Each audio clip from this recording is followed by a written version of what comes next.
Covertly Yours, written by Janette Rallison, narrated by Madeline Mrozek. 1. Paisley Spencer was certain that her GPS was trying to kill her. First it froze up, and now it had rerouted her to some deeply suspicious part of Phoenix. She hadn't known the city had neighborhoods that were this run down. The place looked like a different country, right after a particularly bad riot. Garbage littered the sidewalks. Graffiti sprawled across the building walls and cinder block fences. Bars covered the windows of every building.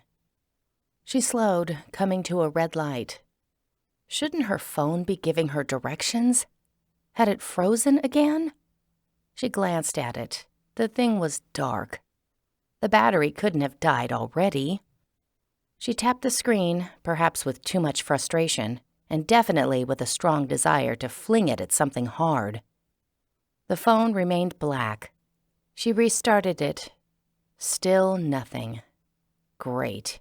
She'd wandered into a bad neighborhood late at night, and she couldn't even call anyone to ask for directions. The light changed, and she drove for another block, hoping for a sign to a freeway entrance. Instead, she was met with liquor stores, pawn shops, and a seedy-looking windowless building that called itself a gentleman's club. The owner clearly had a questionable idea of what constituted a gentleman. Her last boyfriend, Eric, had been a real gentleman in so many ways. He held the door open for her, gave her flowers on her birthday, and wore a suit and tie to work. But, like the club's type of gentleman, he'd been far from what was advertised. To say that his eye wandered was an understatement. The guy's eyes traveled around so much, they probably had their own passports, stamped in countries on 6 continents. Why had he even bothered to keep up the pretense of a relationship with her when he'd really wanted to keep playing the field? Men, she'd never be able to understand them. She gripped the steering wheel, determined to find something open so she could ask for directions. If it hadn't been 11:30, the task would have been easy. Unfortunately, her cousin's baby shower had gone until after 10. Once women started giving advice to a new mother, it was hard to stop them, and Paisley had stayed afterward to help clean up. Then, of course, her aunt wanted details about Paisley and Eric's breakup. The story was destined to become the stuff of family lore. Yes, she really had dumped him during his sister's wedding reception. Matching bridesmaids' dresses were what had led to the breakup. That, and the fact that Eric's sister asked her to put up her hair at the last minute. His sister had wanted some pictures where her bridesmaids all had identical hairstyles. After Paisley put her blonde hair into a bun, she matched the rest of the bridesmaids so well that Eric had mistaken her for Regina, the other blonde in the group. While Paisley was rearranging the gift table, he'd come up behind her and said, "You left your thong in my room last night. Paisley will freak if she finds out." He was right about that. She did freak. She turned around and repeatedly hit him with her bouquet, all the while yelling disparagements about his parentage. Most of the guests witnessed the scene. The cutting of the cake just wasn't as interesting as bits of bouquet flying off a groomsman. Yep, she knew how to make a wedding memorable. Now she was driving on a strange street, far away from her aunt's house. None of the businesses were open. Shouldn't there at least be a 24-hour gas station around? She drove a few more blocks, then finally pulled into an all-night liquor store. Thank goodness for drunks with insomnia. She parked by the side of the building and headed to the entrance. No one was outside. The night was warm, still determinedly hanging on to the long Arizona summer, even though it was October. Paisley stepped into the store, making the door jingle. Bottle-lined shelves crowded the room, and faded advertisements of bikini-clad girls sipping beer adorned the walls behind the cash register. The whole room seemed dingy and dark, the sort of place that made you feel a little dirty just being inside it. Didn't matter. The man behind the counter could give her directions. He was an overweight, middle-aged man with an eye patch. Medical necessity or a fashion statement, she couldn't tell. Earbuds were stuffed in his ears, playing a loud song. She raised her voice so he'd notice her. "Hi, I'm lost. Could you give me directions to I-10? The man took out his earbuds and regarded her, letting his good eye linger a little too long on her legs. She hadn't thought her red skirt was all that short when she put it on, and her polka-dot shirt was far from low-cut, but he seemed to have no qualms about ogling her. "You gonna buy something?" he asked. "This ain't no information desk." "I don't drink." Her gaze swept around the room. "Do you have any candy bars?" The man snorted. "Do we look like a chocolate shop, lady? We're a liquor store. You gotta have friends that drink. Buy 'em something." She'd never paid much attention to what her friends drank. It was probably champagne or some sort of wine that had been grown in Italian orchards decades ago. She craned her head to consider the wine aisle. "Do you have anything from the 80s? "Yeah, the flooring and my dreams of becoming a rock star. Want me to sing some Black Sabbath?" He wasn't going to be any help. "Fine." She marched to the first aisle, grabbed a jug o' wine, and plopped it onto the counter. "I'll buy this. Someone in the neighborhood will get to enjoy some low-priced Cabernet this Christmas." The man rang it up. "And who says there's no Santa?" After she finished paying, he gave her curt instructions to the freeway, which she wrote on the receipt. As she turned to leave, he replaced his earbuds and began singing an indiscernible song, which meant this trip hadn't been a complete waste of time. She'd rekindled his dreams of a singing career. Paisley strode outside, tucking the bag under her arm while she pulled her keys from her purse. A few feet from her car, she pushed the key fob button to unlock her car. Her headlights illuminated 3 men leaning against the side of the building in front of her car. They hadn't been there before. What were they doing here now? She hesitated and swallowed, making herself cross the parking lot toward them and her car. They were probably just hanging out drinking. An all-night liquor store likely had customers who shopped late. She shouldn't assume that she was about to get mugged. The men pushed away from the wall and sauntered toward her, intercepting her. One of them spoke to her. "I like your car." He was short, with a thick neck and a backward baseball cap. Tattoos ran up both arms. "I've always wanted a Honda." Maybe he was just being friendly. Paisley forced a smile. "An achievable dream." He smiled back, showing a silver tooth. "It sure is. Tonight." Was he going to carjack her? No. Certainly the store had security cameras. But then, cameras didn't keep crime from happening. She cast a look back at the shop door. No cameras in sight. A trickle of fear went through her. She took a step backward. "My car isn't for sale, but I can offer you a lovely jug of wine, free of charge. I don't drink." "Nice," the second man said. He was taller and seemed to be all muscle under his grimy tank top. He ambled toward her, hand out. She gave him the bag, then wished she hadn't. Now he was closer, and his 2 friends were moving nearer too. And she'd given away the only thing she could have used as a weapon. Her heart pounded against her chest, a quick, alarmed beat. The third man had a shaved head and leering eyes. "Not only have I always wanted a Honda, but I've always wanted a purse like yours, too." This caused the other men to laugh. The sound seemed hollow and ugly. Were they messing with her? Or were they really muggers? Her gaze bounced from one to the next. "You can find it at Dillard's. I'm not one to judge others' fashion choices." She needed to keep calm so she could think.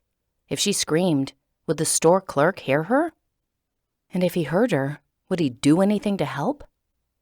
The guy in the tank top reached out as if he wanted to stroke her hair. "I've always wanted a woman like you. Is tonight my lucky night?" She took another step backward. "Not unless you're planning on buying lotto tickets." She kept her voice light, as if by joking with the men she could keep them at bay.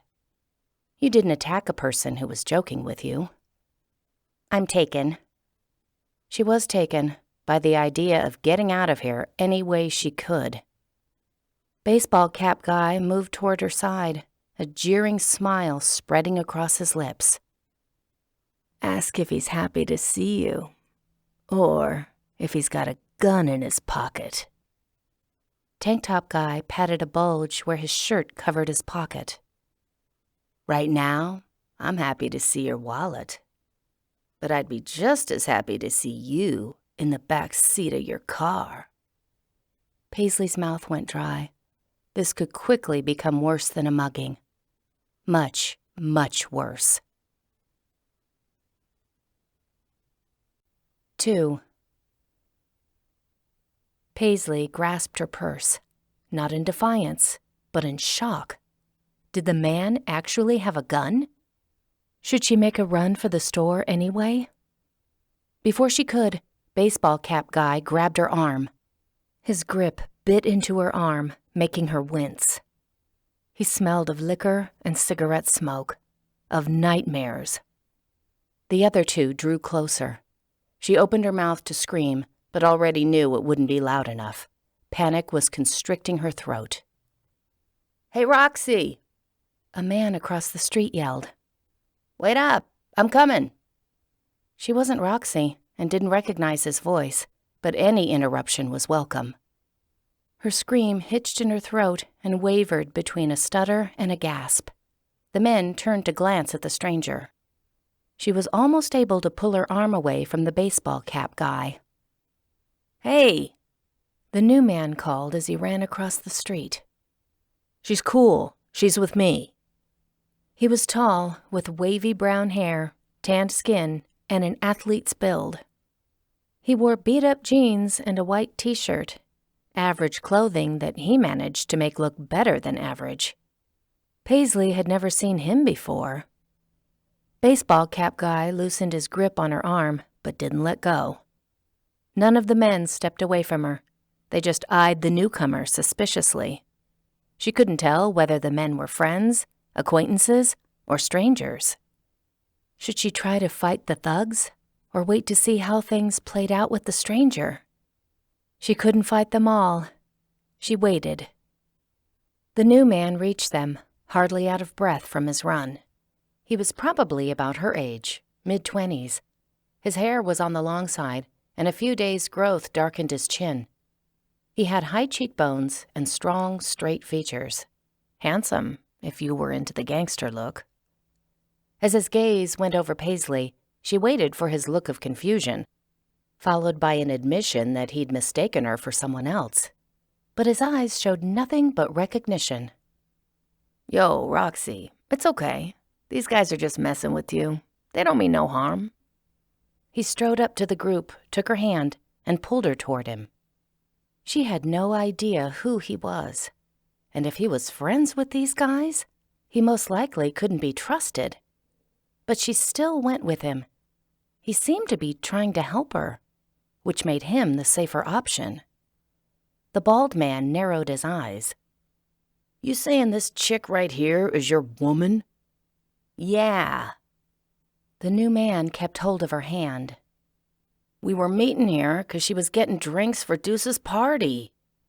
He glanced at the jug of Cabernet and let out a laugh.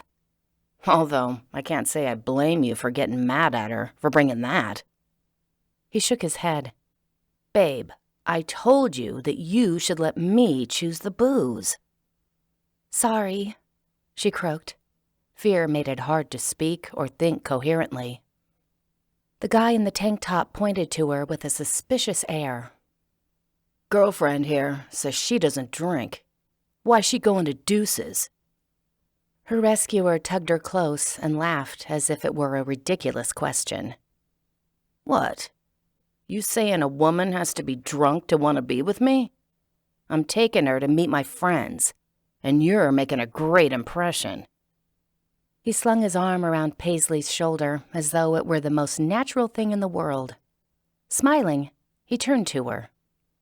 They're not all like this. Some might not actually slit your throat on sight.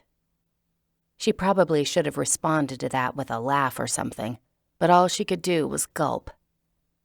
Baseball cap guy flashed his silver-toothed smile again. He seemed wolf-like. You going all up class on us, Ice? You blowing off Mia? Ice, though she doubted that was his real name, shrugged. A man's got to try more than one ice cream flavor before he decides on his toppings. The other three men laughed, and some of the tension in the group drained away. Baseball cap guy took the jug of Cabernet and handed it to Ice. No harm, no foul. Sorry to scare your lady. His gaze flicked over to her, then returned to Ice. We're heading to Deuces too. We'll go with you. Ice lifted the jug in his hand. You go on ahead. We'll be there after we return this. He added a string of adjectives, none she'd ever heard used to describe wine. Girl, his tone turned teasing. Remind me never to let you choose my clothes, 'cause I'm beginning to wonder about your taste. No need to return it. The short guy took the bottle from him. It's good enough for Deuces. Ain't nobody there care about the booze. Using his silver tooth as a bottle opener, he pulled off the lid, then took a guzzle. The guy in the tank top took a turn next. There was something chilling about seeing them go from threatening to laughing, as though there wasn't much space between those two emotions. See you there, Ice said. With his arm still around her shoulder, he steered her toward the sidewalk. She went with him without question, was just happy to be getting away from the hoodlums. The three men stayed in the parking lot, leaning against her car as they passed around the bottle. She and Ice headed down the sidewalk as though on their way to Deuces, wherever that was. When they were out of earshot, Ice looked her over again. You okay? She nodded. He kept his voice low. Did they hurt you? No, I'm just... She didn't know what word to insert, barely felt capable of speech. The sentence drifted off, unfinished. In shock. He finished for her. Probably.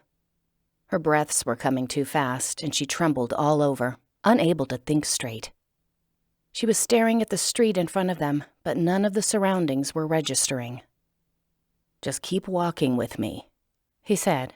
You'll be fine. She wasn't fine, but she continued to put one foot in front of the other.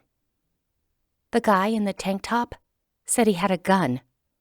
He wanted my purse, and... It was hard to say more, to consider what might have happened if Ice hadn't shown up. Did he pull the gun on you? Ice asked. Did you see it? No. You came up before then. He told me it was in his pocket. As she said the words, she wasn't sure the bulge had been big enough to be a gun. The memory was blurred, and it was hard to think straight. Do you think he was bluffing? Her gaze went to Ice. And then it became even harder to think straight. She'd noted before that he was handsome, but hadn't given enough attention to the specifics. His dark eyes were rimmed by thick lashes. His full lips had a sensual curve, and his jaw was decidedly chiseled. And speaking of chiseled, she could see the shape of a lean and toned body beneath his white t-shirt. Did noticing these details prove that she was still in shock? Or did it mean she was coming out of it? I think Swifty is stupid, Ice said, but not stupid enough to put a loaded gun down his pants. Never can tell, though. Stupid runs pretty deep around here. I'm just glad they didn't hurt you. He'd prevented that. Thanks for your help. I owe you my life. Or at least my purse, my car, and years in therapy. She cast a surreptitious glance at the guys behind them. They were half a block away, but she could still see them drinking in the parking lot. They wouldn't try to break into her car, would they? Do you have a phone? I should call 911. Ice's eyebrows lifted. You don't have a phone? You just walk around downtown Phoenix at midnight and you didn't think about bringing a phone? Or, I don't know, maybe some pepper spray? The frustration in his voice surprised her, although maybe it shouldn't have. My phone died, and I got lost. I stopped for directions. He was right, though. Having pepper spray would have been a good idea. She would order some online as soon as she got back to her apartment in Gilbert. So, can I borrow your phone? Ice dropped his arm from around her shoulder and took her hand. They kept walking at a slow pace. Normally, I wouldn't stop you from calling the police. I've got a sister. That's why, when I saw you, I couldn't walk by and look the other way. But if you call the police, they'll send cops out here to ask questions, and then those guys will know I just played them. You feel me? You're afraid of them? She cast another look behind them. The guys hadn't moved. Maybe they planned to finish the whole jug in the parking lot. Help me turn them in. She whispered the words, even though they were too far away to hear her. If they're in jail, they can't bother you. Ice laughed at that. It's sweet that you believe in the system. Hate to break it to you, but life isn't like cop shows, where in half an hour they sweep in and lock up the bad guys for life. If there are 2 witnesses, then what? He didn't let her finish. A judge slaps their hands, maybe gives them a few nights in jail for attempted robbery. I'll find that a comfort when I'm picking my teeth up off the street next week. Or worse. She blinked at him. What sort of life did he live? Her home was less than an hour drive away, and yet this was a completely different world, one where a man had to worry about that sort of retaliation. If we explain to the police, I could help you. Look. He paused, coming to a stop on the sidewalk. What's your name? Paisley. Look, Paisley. Trust me when I tell you I know how the police work. Calling them about what happened would just make my life a lot harder. Do you want to do that? No. But letting a bunch of thugs go free didn't seem right either. Everything in her bristled against the idea. Those men were dangerous. If you want to help me, I have an easy way you can do it. Deuce lives in a house down the street. He nodded in that direction. Stop by the party with me. We'll roll for a few minutes, then you can say you have a headache and we'll leave. I'll walk you back to your car to make sure you get there all right. You said you had a sister. Would you want... He held up a hand to stop her. Fine.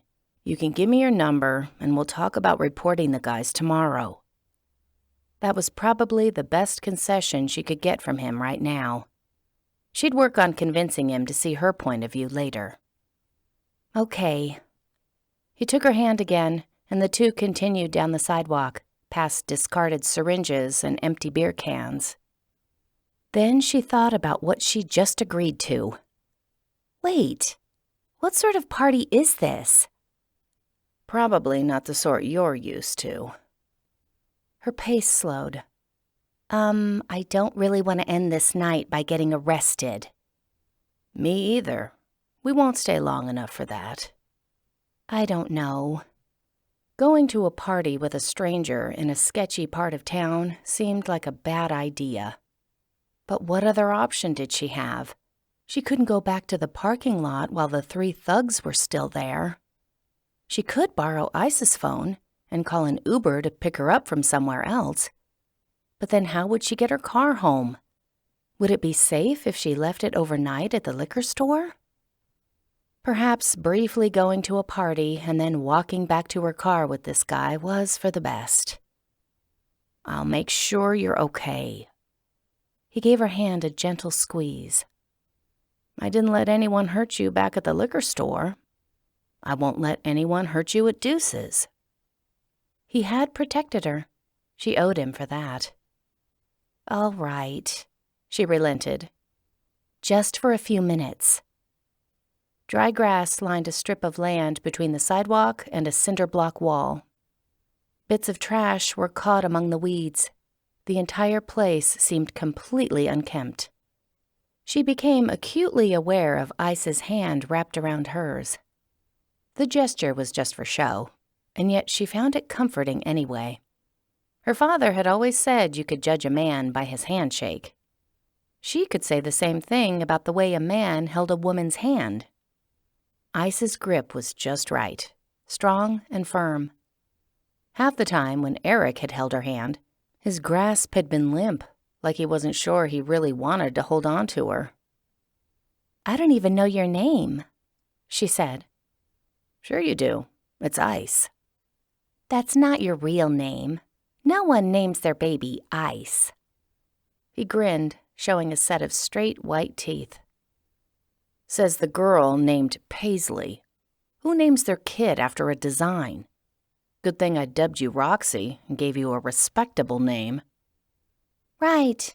And if I ever decide to become a stripper, I'll already have a name picked out." He laughed and nodded in her direction. "Good. You're joking around. That means you're coming out of shock." She wasn't so sure. Perhaps the fact that she was joking while walking through a bad part of Phoenix with a stranger meant she wasn't thinking clearly. They came to a tall, cinder block fence with barbed wire looped on the top. Behind it, music spilled onto the street.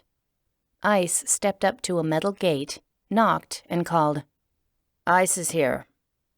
The gate swung open, revealing a large man wearing more gold chains than Paisley owned.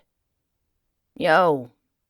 The man gave Ice some sort of sideways fist bump that she hoped wasn't a gang sign. "Meet my girl, Roxy," Ice said. The man's gaze went over her, and he gave her a welcoming grin. It felt odd to be welcomed by a man who would have otherwise scared her. "Sup?" he asked. Was that a rhetorical question? "Nothing much," she said. "Just hanging with Ice." The words sounded forced, cheesy. "Nice to meet you." That sounded even worse. She was so bad at this whole urban scene. Her entire knowledge of gangbangers came from watching episodes of Law and Order. "Later," Ice told the guy and led Paisley down a walkway to the house. It looked nicer than she'd supposed from the street. A 2-story stucco with a couple of towering palm trees growing in the yard. A large porch wrapped around the entire front, like some sprawling southern mansion. A gray couch and a couple of recliners lined the porch. Paisley wondered if those were there all the time, or if they'd been relegated outside to make room for the party.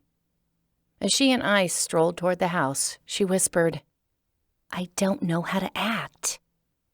"Act like you're my ride-or-die chick. Or, if you're my usual sort of girlfriend, act like you'll stick with me until a richer dude shows up." "Harsh," she said. "You need to find better women."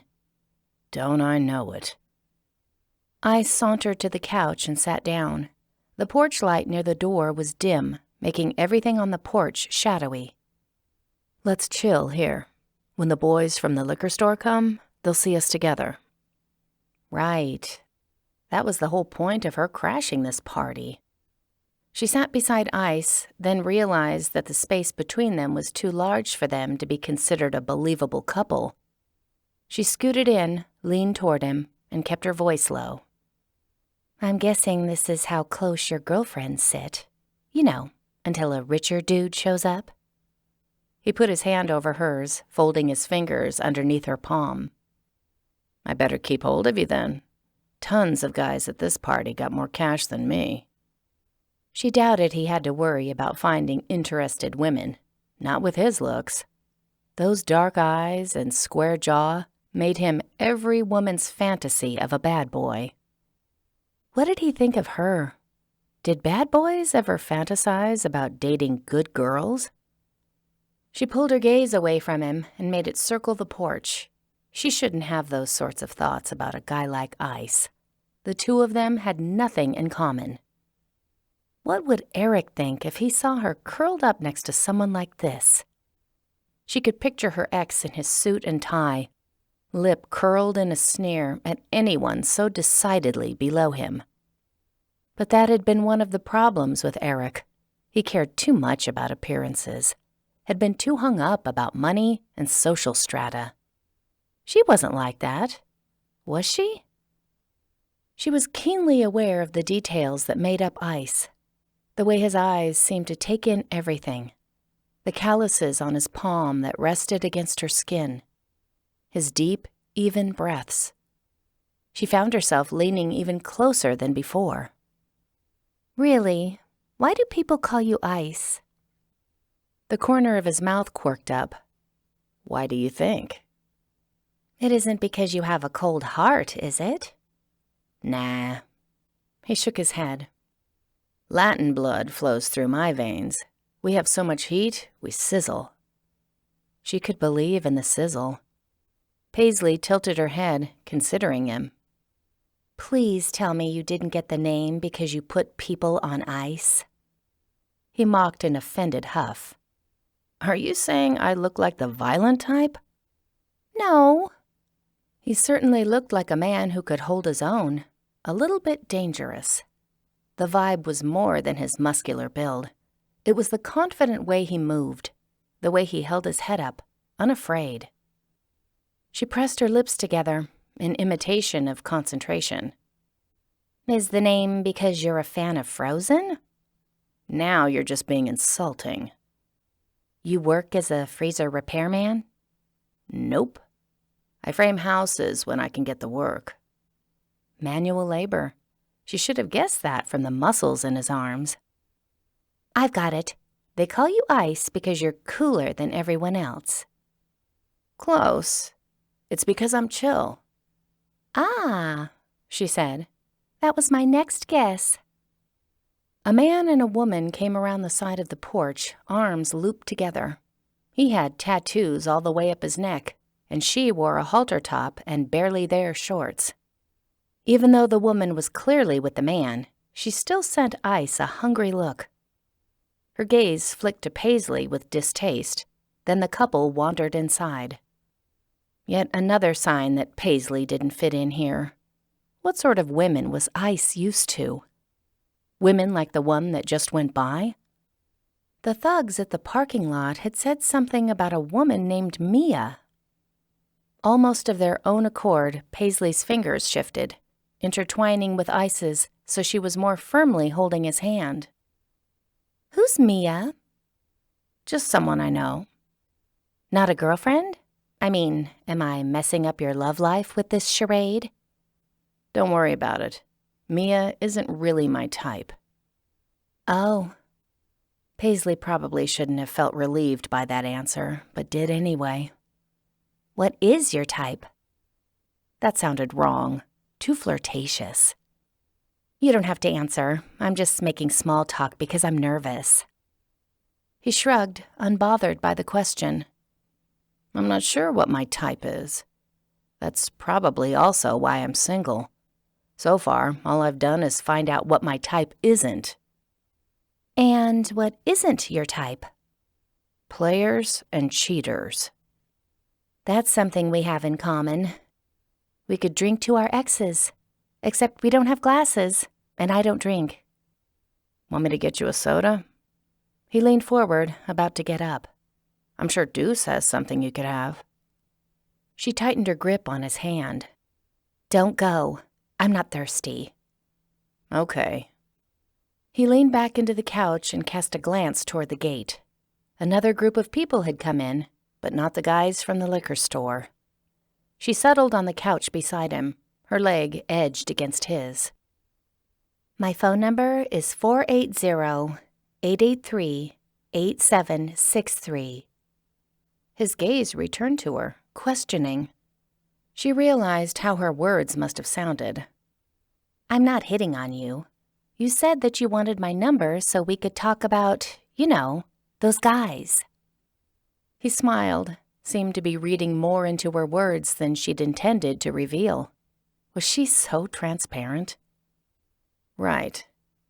He took his phone from his jeans pocket, asked her to repeat the number, then added it to his contacts under the name Roxy. As he slipped the phone back into his pocket, he said, "I'll call you soon, Rox." Something in his tone made her doubt that. He just didn't want to argue with her about turning in the guys. "You're not actually going to call me, are you?" She dropped his hand. "I bet you don't even remember my real name." He leaned near her ear. "Paisley," he murmured. Man, he made her name sound good. "Okay, you remember it, but you won't call. You don't really want to see." "They're coming." Her gaze snapped toward the gate. The guys from the liquor store were ambling up the walkway to the house. Seeing them nearing the porch made a pulse of fear go through her. She may have also flinched. Ice turned her to face him and put his hands on her shoulders. "I'm going to kiss you." Before she could process that statement, he leaned over and pressed his lips to hers. She sat there, surprised and unmoving. Then her mind gradually began to function again.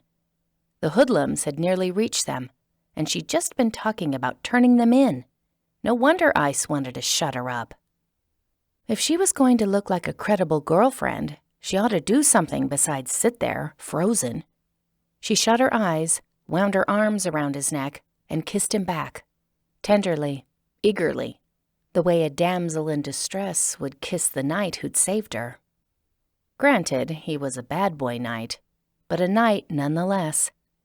He was warm and smelled of some rich aftershave, like cloves, honey, and decisions you'd regret later. Her fingers wandered through his hair. It felt soft and thick. Her hormones were doing all sorts of things they shouldn't. She nibbled on his bottom lip. He pulled her closer. Having things in common was overrated, she decided. She didn't need to have the same number of years of college as the guys she dated. There was more to life than that. Like finding a guy who was brave and caring and could kiss like this. She heard footsteps come up the stairs and the hoodlums talking. Then the door creaked open and their voices faded. Ice pulled away from her. She had to take a steadying breath. Her heart was still beating quickly, but not from fear anymore. He glanced at the door, then returned his attention to her. "What did you say you did for a living?" She hadn't said. "Kindergarten teacher." Her 3rd year at the job. "Seriously?" His chin dipped. "Why the surprise?"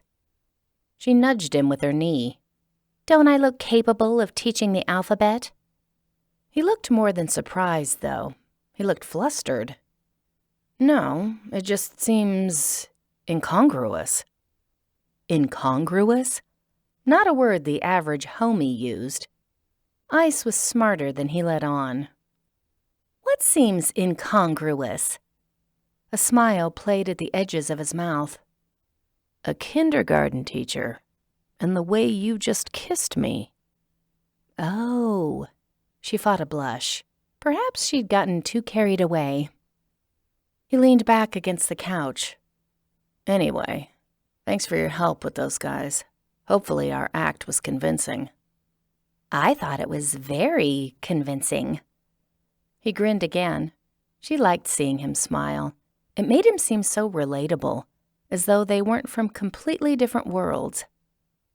Perhaps the stress of the night and the lateness of the hour were getting to her.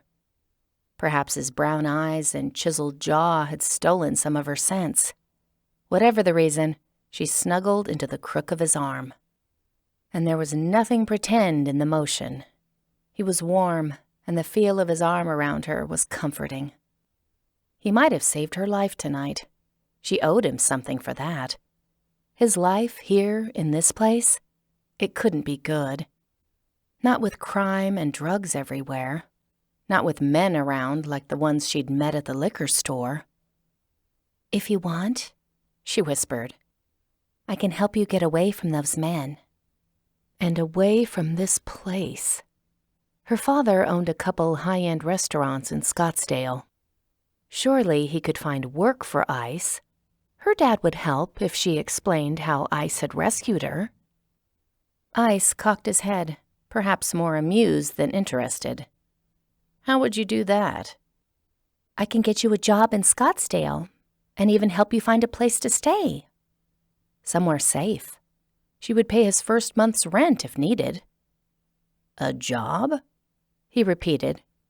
She wasn't sure if he asked the question in disbelief or hope. "As a waiter," she clarified. "Not the most glamorous work, but at an upscale restaurant, so the customers tip well. You'd make enough to pay the bills and get out of here.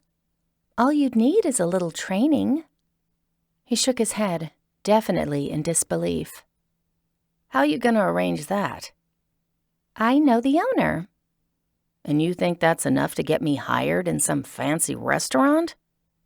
More head shaking. "You don't even know me. I could have a record."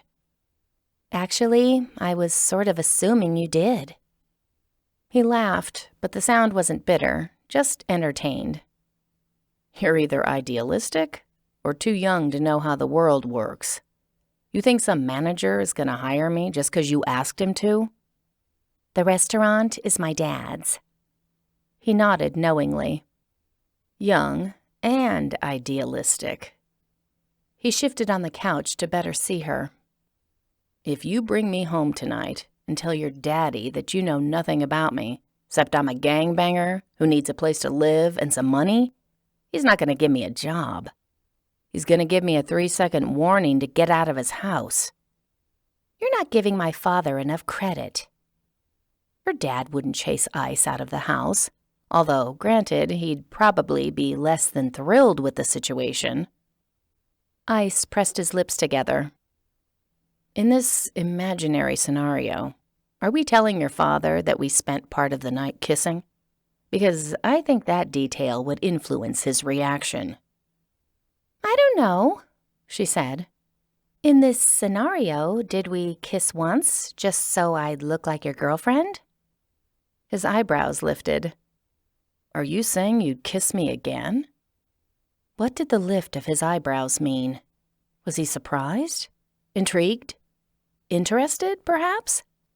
Apparently, she was more than ready to move on from Eric, because the answer to that question meant far too much to her. She shrugged. "Kissing a guy I barely met would be impulsive. I mean, I don't even know your hobbies." "Basketball and soccer." "Good to know," she said. "Well then, I guess it would be okay to kiss you again." He chuckled, a light and happy sound. "Whoever cheated on you was a world-class idiot." "That goes without saying." He leaned over and kissed her, the quick kind that was over almost as soon as it began. "You're also a nice girl who shouldn't be here. I need to get you home." She put her hand on his. "Are you coming with me? I mean, to talk to my father about a job? Really, after what you did for me tonight, I want to help you." He didn't answer, so she added, "You'd clean up on tips. You've got that whole charm the women thing down." He reluctantly smiled. "You're persistent. I don't know whether to thank you or lecture you about picking up strange men." "I'd rather you thank me." She moved forward to stand up. This time, he took her hand to keep her from leaving. His gaze went to the gate. 2 men had come through and were heading toward the stairs. Both were large, intimidating men. One had tattoos of snakes circling their way up his arms, as if the guy had strangled Medusa. The other wore a too-small fedora, perhaps a trophy from one of his victims. Ice settled back into the couch, pulling her to him. He slipped his hand behind her neck, drew her to him, and kissed her again. Not a peck this time. His lips were tender, insistent, And she wasn't sure whether he was holding her this way to hide his identity from the men, or because he wanted to kiss her one last time before she walked out of his life. Either way, her heartbeat raced in a dizzying rhythm. The feel of his fingers on the nape of her neck was sending shivers down her spine. Ice was good at this. Much better than she was. He probably had more practice. Which was a reminder that she shouldn't be doing this sort of thing. She could easily get in over her head. Might already be. And she was feeling this way when she wasn't even sure if he was kissing her for show. He likely didn't mean anything with his kisses. She was stupid for letting her heart race circles in her chest like this. "You better not be talking to nobody," one of the men said as they came up the steps. "I ain't putting up with that." Ice's lips slowed as he listened to their conversation. "Don't go getting all itchy," the other man replied. They tromped past the couch without seeming to notice Ice and Paisley. "I'm past itchy. I'm about to roll up, Loaded J." The door opened, then shut, and their words died off. Ice ended the kiss, pulled away from her, and eyed the door. "I take it you know those guys?" Paisley asked. "A little." Ice pulled his phone from his pocket and began texting someone. "Are you avoiding them?" "Not yet." Did that mean the last kiss hadn't been to hide his identity from them? If so, why was he paying attention to his phone instead of her? And how did a woman pose that kind of question? So, if she came right out and asked if the kiss was all pretend, she'd be admitting that for her, it hadn't been. Then again, better to find out what was real now. Was that kiss because I'm still being your fake girlfriend?" She nervously smoothed down her hair. Not that I'm complaining." His attention was still on his phone. "Just a second." Which pretty much answered her question. If he wasn't focusing on her after a kiss like that, he hadn't meant any of it. The fact stung. It shouldn't have. Really, what was wrong with her? The guy was a hoodlum. All this night meant was that she was overdue for putting herself back on the dating market. She needed to find someone who was respectable, responsible, and hot enough to take her mind off of Ice's bad boy allure. He put his phone back in his jeans pocket. "Wait here. I need to go talk to someone. I'll be right back." And then he was on his feet, heading toward the front door. 3. Paisley watched Ice go to the door with growing panic. Leaving her alone hadn't been part of the plan. He was the only one she trusted in this place. She hopped off the couch to follow him. "I'm coming with you." His brisk walk and look of concentration didn't encourage a tag-along, but he didn't try talking her out of coming with him. They went inside, no hand-holding this time. The living room was large and lit only by strings of blue lights that rimmed the top of the wall. The blue tint gave everything an odd, watery cast. In the middle of the room, a dozen people danced to the insistent, heavy beat of the music, like marionettes bouncing up and down on strings. The furniture had been pushed up against the walls, and people were sprawled on it in various states of consciousness. She couldn't be sure, but drug paraphernalia seemed to be strewn around the furniture. The two men who'd entered before them were sauntering around the perimeter of the room, eyeing the crowd. Ice paused in the doorway, then hurried through the living room to a hallway behind it. He ignored a staircase leading upstairs and continued to the kitchen. That room was brighter and not as noisy, with fewer people milling around. The windows revealed a large pool that glowed a soft blue in the backyard. A couple guys filled plates at the table, and a couple more talked by a keg. A woman in a low-cut dress was doing a line on the kitchen counter. Ice didn't even cast her a glance, but Paisley had to keep herself from gawking. She'd only ever seen this sort of thing in the movies. Ice parked himself at the food table next to a skinny 30-something man with long, stringy hair and acne scars. What was Ice doing? And what was she supposed to do while he did it? She went to the potato chip bowl and absently picked up a few chips. Ice spoke to the man beside him in a low, urgent voice. "Chewy and G-Dog are here, looking for you." The man paled and his gaze darted around the room. Chewy and G-Dog must be the men who'd just come inside. "Go out the back door," Ice whispered. "I'll buy you time." The man left his plate of wings on the table and headed to the door with a casual walk that nearly hid his panic. None of the other people in the kitchen paid any attention to him.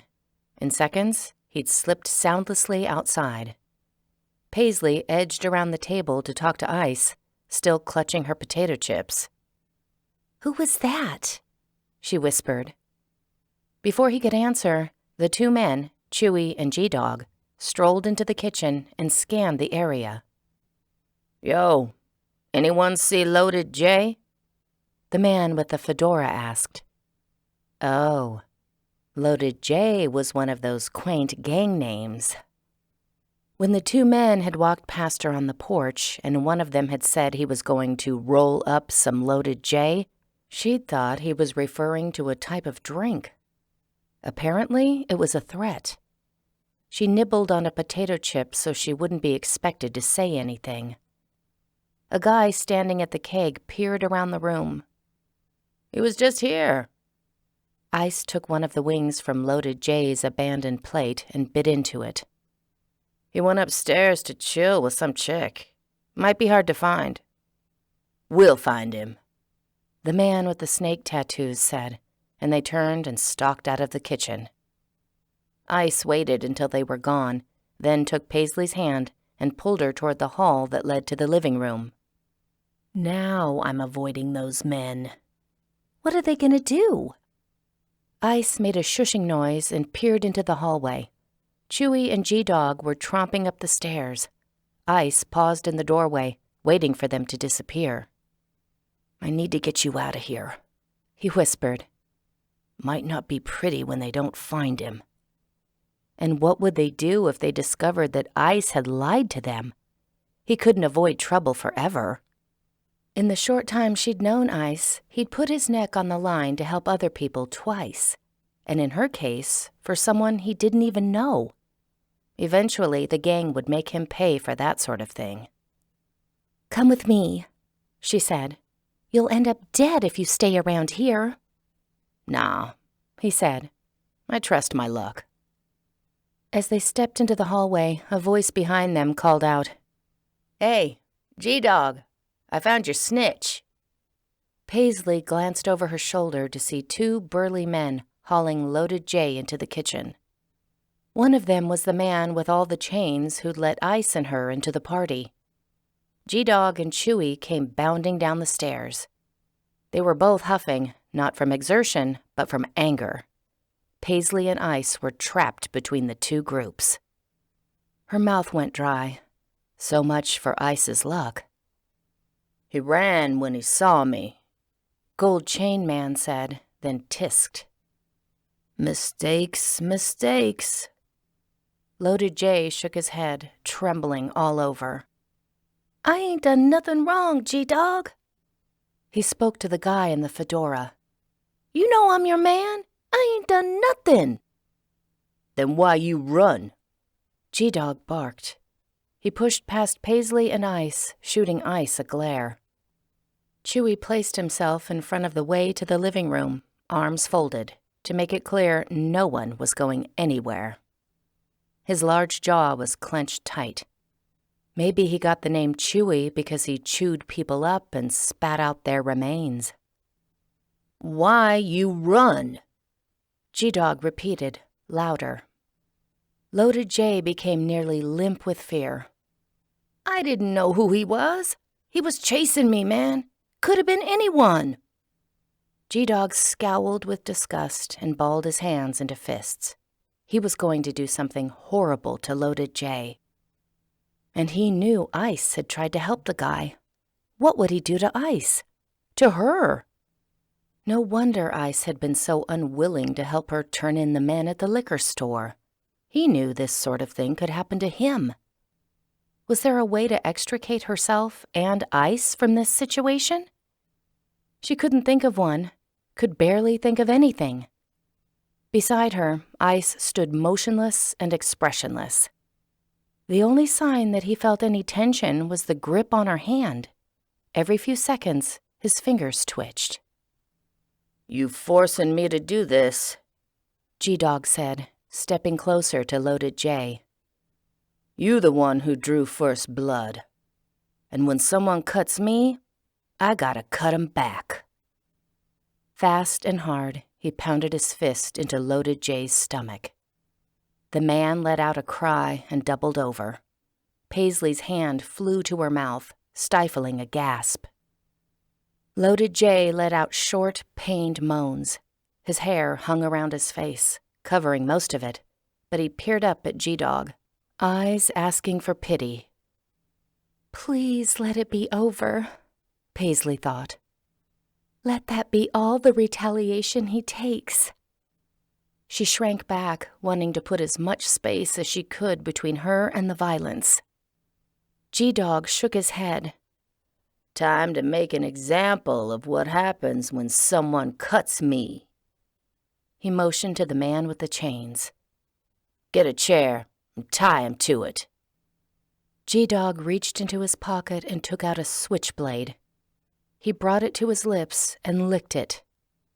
"We're gonna cut him up and show him what the bottom of the pool looks like." A wave of nausea went through Paisley, and her breathing started coming too fast. She wasn't doing herself any favors by acting horrified, but she couldn't help it. Were they really going to kill Loaded J? If so, what would they do to her and Ice? While the man with chains dragged Loaded J back into the kitchen, G-Dog turned his attention to Ice. "You got a problem with this?" Ice gave a short, succinct shake of his head. G-Dog pushed the button on the side of his switchblade, making the blade slide in and out. "Then why you say Loaded J was upstairs?" Ice lifted his free hand in surrender. "I just telling you what the man said to me. I ain't seen him go nowhere." Ice's words sounded more ghetto, a sign that despite his cool tone, he was afraid too. "Good," G-Dog said. "'Cause I'd hate to throw two of Deuce's chairs in the pool." His gaze slid to Paisley. "Or three. Don't know if we can find that much rope." She hoped that was hyperbole. Was there any way to stop this psychopath from murdering someone? How could she get herself and Ice out of here, alive?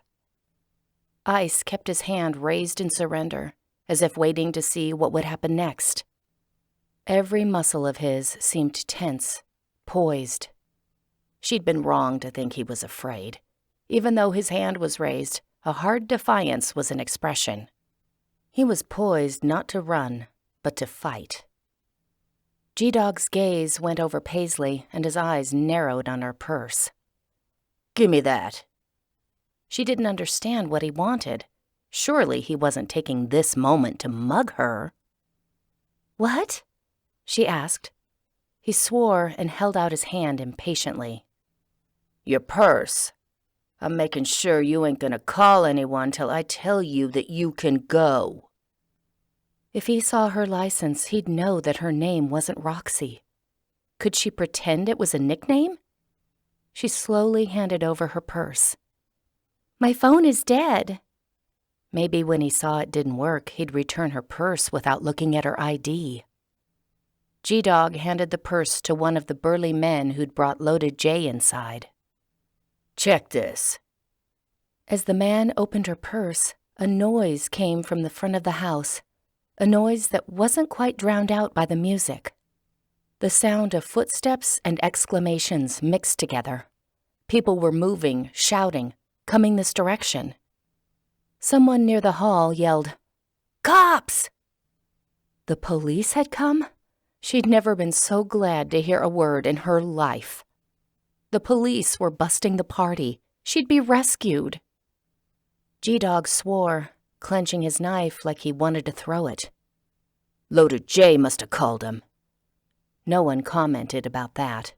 A stream of people rushed past them from the living room, some half stumbling as they hurried to reach the back door.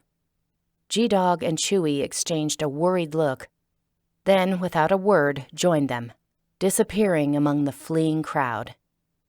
Loaded J dropped to the ground, clutching his stomach. Paisley didn't move.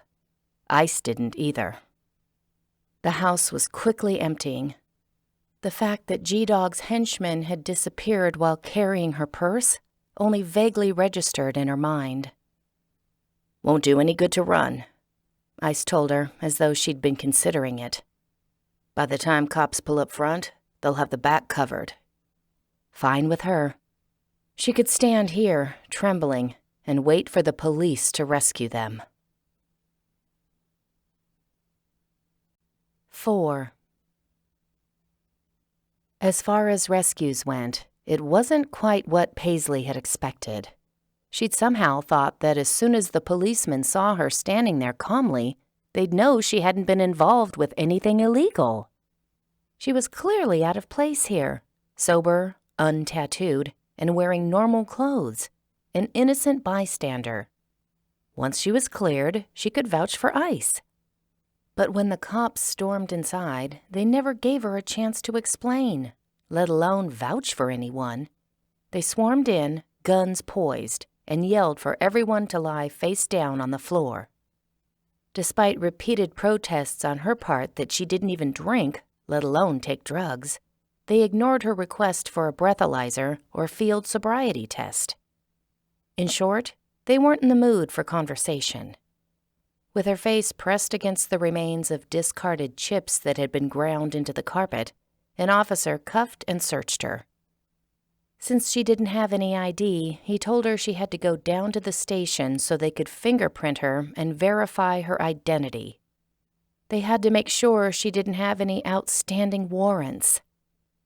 "A guy ran off with my purse," she insisted. "He probably dropped it in the backyard while he was fleeing." At least she hoped he had. "We'll look for it," an officer assured her, but he didn't seem concerned with finding it in time to spare her a trip to the station. This was so not her night. As far as she could tell, Ice didn't try to defend himself at all. While he was getting cuffed, the only thing he said was, "Why you always hassling me?" The policeman imitated his tone. "Why you always breaking the law?" He pulled the cuffs to make sure they were secure. "You join the gang, you do the time. Should have figured that out by now, homie." Paisley felt a sense of rage on Ice's behalf. He'd most likely saved her life tonight and had tried to save another man's. Yet the police were treating him like scum. No wonder he didn't trust them. It was all Paisley could do to remind herself that the police were on her side, that they had, in fact, saved her from G-Dog. This didn't feel like a rescue. It felt like incarceration, humiliating and degrading. Ice didn't look at her while he was on the ground, and as they were led outside, he let his gaze stray to hers only once. An apology was in his eyes, as if he somehow blamed himself for getting her into this mess. She wanted to tell him that this wasn't his fault, but couldn't bring herself to yell those words across the yard. She was put in the back of a padded police van with the other women who'd been rounded up from this party, and other ones as well. The woman across from her was slurring words and had mascara running down her cheeks. Paisley hadn't even considered her own appearance. She looked down to take stock. Her skirt was wrinkled, and she'd managed to get something smeared on it when she'd been laying on the ground. Did they let you tidy up before the mugshot? After they arrived at the police station, she and the other women were put, still handcuffed, on a bench in the hallway to wait to be processed. Some of the women were obviously prostitutes, and others were drug users. Apparently, sorting them out took time. A bleached blonde in a black miniskirt sat on one side of Paisley. A heavy woman with too much makeup and blue streaks in her hair sat on the other. Paisley wished her hands were free so she could sit with some dignity. This night had become surreal. When she'd left her aunt's house, everything was normal. Had that been only a few hours ago? "I left my car at a liquor store," Paisley said, suddenly remembering it. "Honey," the large woman said, "I left most my life at a liquor store." Paisley frowned. "How am I supposed to get it back?" "We all ask ourselves that question, eventually," the large woman said. "Don't do no good." Paisley leaned her head back until it rested against the wall. "I didn't even do anything. Can they arrest me just for being in the wrong place?" "That's another question we all ask ourselves," the blonde said. "Don't do no good to ask that one either." This was what Paisley's life had come to. She was getting life coaching from convicts. "I've never been arrested before," she said. "I've never even gotten a speeding ticket." "A first-timer," the blonde said. "Just wait. They give you a certificate with your mugshot on it." "They do?" Paisley asked. Was that some sort of document she was supposed to keep? The women both started laughing, so probably no certificate then. These people must think she was ridiculously naive, not cut out for the street life. Which, granted, was true. "I was only at the party because of a guy." "Better a man than a habit," the blonde said.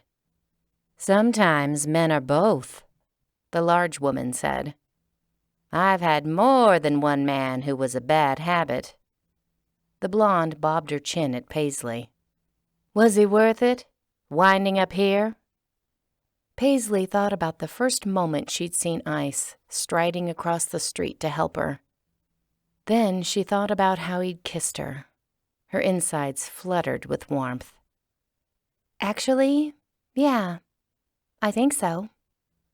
"Then it's love," the large woman said. She sounded more sympathetic than approving. "And love for the wrong man can be worse than a habit.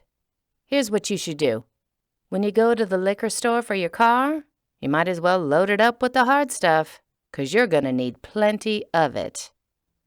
And with those words of advice, the large woman was beckoned into an office. Shortly after that, it was Paisley's turn. A clerk who was way too chipper for 1 in the morning asked her name and birth date, then typed the information into a computer. Paisley's driver's license picture popped up on the screen. She had assumed that the lack of warrants would be enough to earn her a get-out-of-jail-free card. But the clerk informed her, in the same cheerful tone, that she would still be fingerprinted and have her mugshot taken. Police procedure. "But I had nothing to do with that party or any drugs there," Paisley protested, again. "I just went there to avoid being mugged at a liquor store. And I was threatened and had my purse stolen and nearly saw some guy be murdered. The clerk cut her off with a lift of her hand. "I'm just taking down your information before you speak to Detective Evans. You can give him your statement." An hour later, and finally uncuffed, Paisley was shown into an interview room. By that time, officers had retrieved her purse from some bushes at Deuce's house and returned it to her. Everything was there, looking much too normal when nothing else felt that way. Detective Evans sat at a table with a recorder and a pad of paper in front of him. He was a middle-aged man with a receding hairline and a stomach that sagged over his belt. Still, he managed to look hardened and gruff, the sort of man you didn't want to tangle with. He motioned for her to sit down. "So, Miss Spencer, Tell me what happened." The entire story poured out of her. Everything about Ice and the men at the liquor store, and how she'd gone to the party so the men wouldn't think Ice had lied about her being his girlfriend. She didn't mention the kissing, but did tell the detective that Ice went into the house to help Loaded J. She also told him how G-Dog had hit Loaded J and said he was going to kill him. When she finished, the detective smiled at her with more concern than she'd expected. "I'm sorry you had to go through such an ordeal. Realistically, we won't be able to do much about the men at the liquor store, since they didn't actually hurt you or take your purse. But they will be prosecuted on drug-related charges. We'll need you to identify the men involved in the assault at the party. Then you'll be free to go." What about Ice? Will he go free too?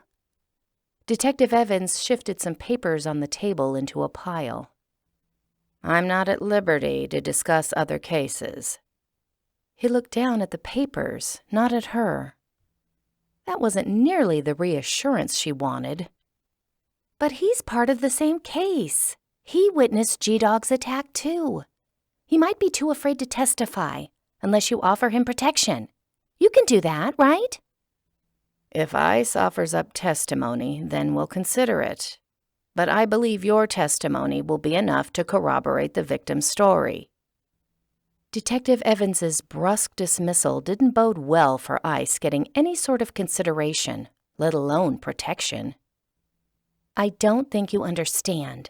Ice didn't do anything wrong, but the arresting officer said Ice would do time just for being in the gang." Detective Evans' voice took on a tone of strained patience. "What officers say while cuffing suspects doesn't constitute a legal judgment. Your friend will be processed like everyone else. If he's as innocent as you say, he has nothing to worry about."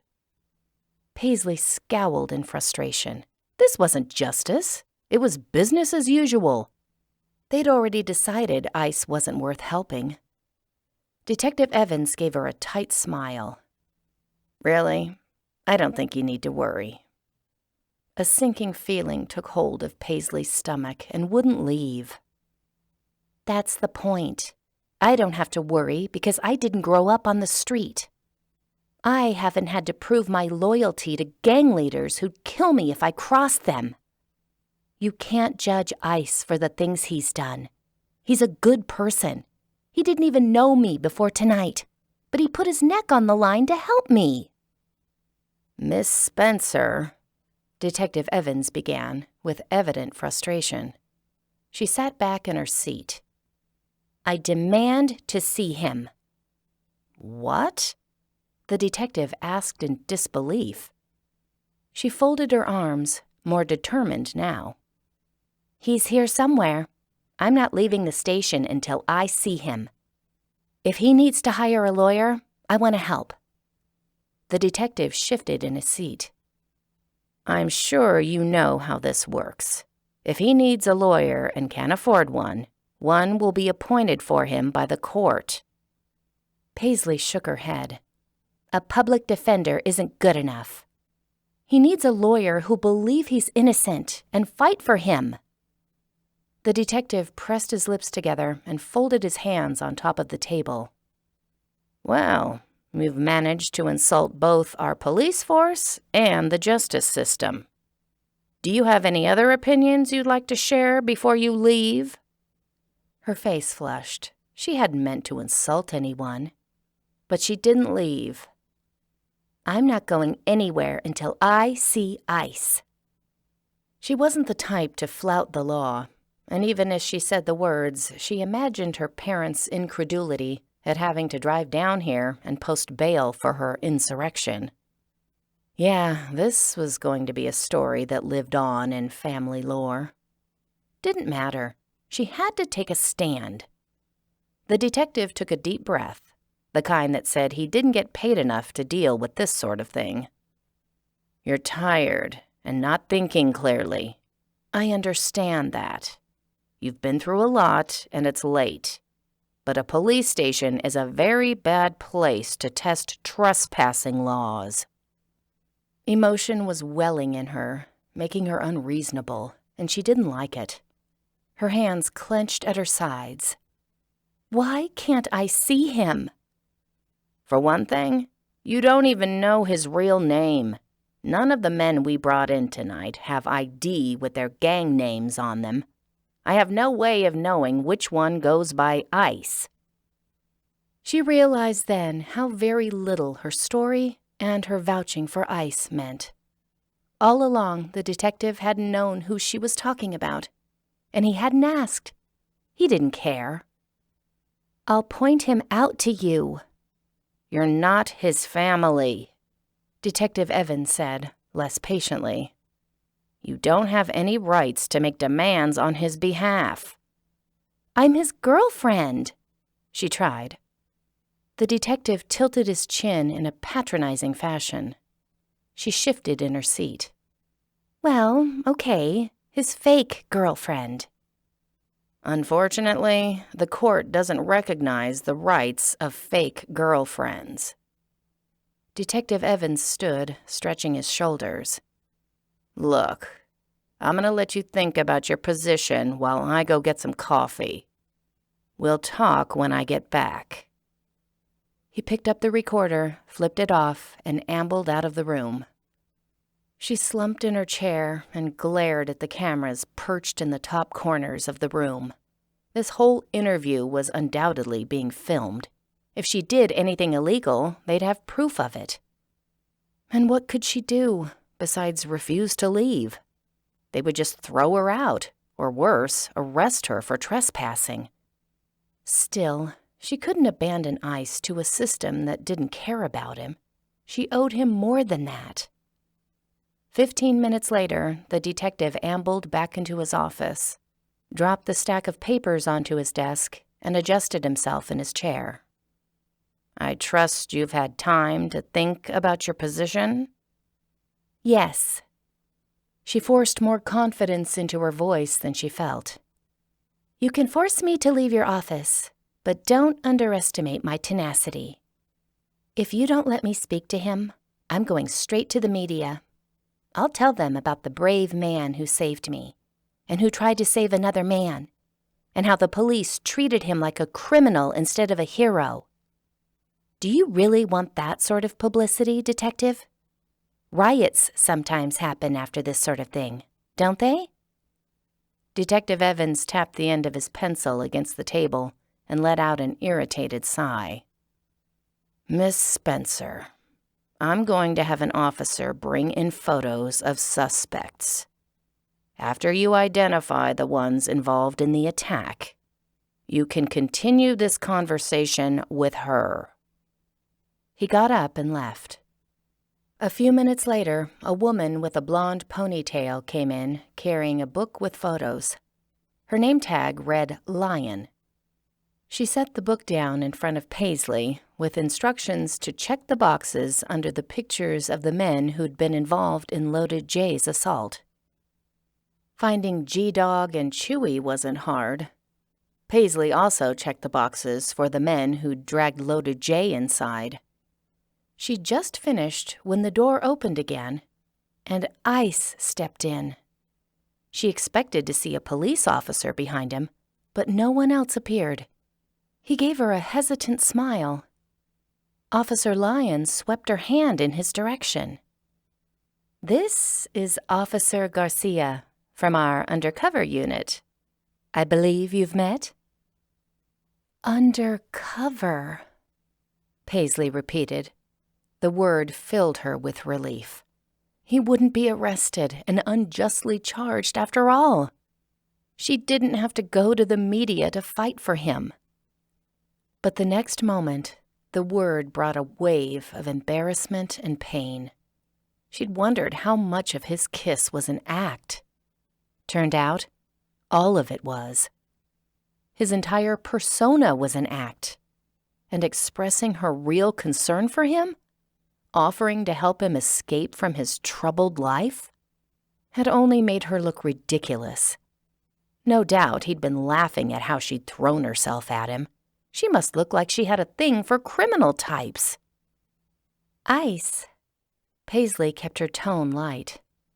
I suppose I should have guessed your identity. The name was the last half of police.